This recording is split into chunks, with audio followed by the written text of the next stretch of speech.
कहते हैं कि किसी बच्चे की पहली शिक्षक या गुरु उसकी माँ होती है। सृष्टि के निर्माण के बाद ईश्वर ने माँ की रचना की और उसे अपने प्रतिरूप में धरती पर भेजा। इसलिए माँ की महिमा अनुपम और अद्भुत है। उसे अनोखे हुनर हासिल हैं। वह अपने बच्चे का मनोबल सीमा से आगे बढ़ाते हुए हार को जीत में बदलने का जज्बा और जुनून रखती है। इसका सबसे सुंदर उदाहरण महान वैज्ञानिक थॉमस एडिसन का है। बात उन दिनों की है जब बालक एडिसन प्राइमरी स्कूल में पढ़ते थे। एक दिन स्कूल में टीचर ने एडिसन को एक कागज़ दिया और कहा कि इसे ले जाकर अपनी माँ को दे देना। बालक एडिसन ने घर पहुंचकर माँ के हाथ में टीचर द्वारा दी गई एक सील बंद की हुई चिट्ठी थमा दी और बोले, माँ, टीचर ने यह पत्र केवल आपको ही देने के लिए कहा है। चिट्ठी पढ़ते समय माँ की आंखें भर आई।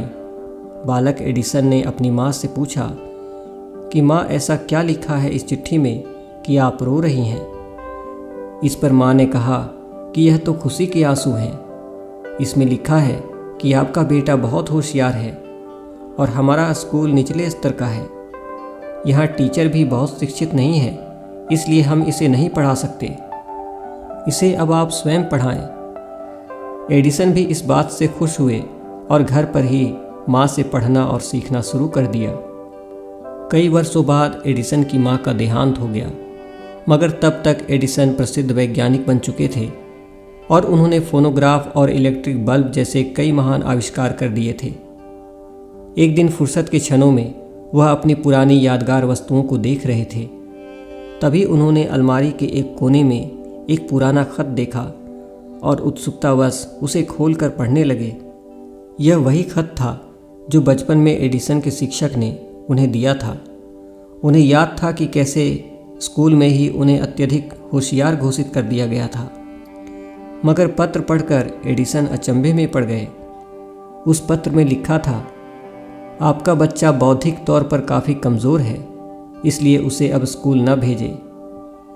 अचानक एडिसन की आंखों में आंसू आ गए।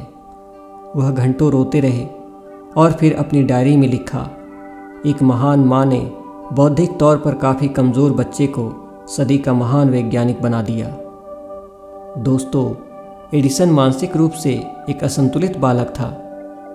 उसकी माँ ही थी जिसने उसे एक महान वैज्ञानिक बना दिया। इसलिए याद रखिए, इंसान के जीवन में माँ से अधिक महत्वपूर्ण और कोई न तो है और न हो सकता है। माँ रिश्तों की रुबाई है, दिल की गहराई है। उसका सम्मान कीजिए।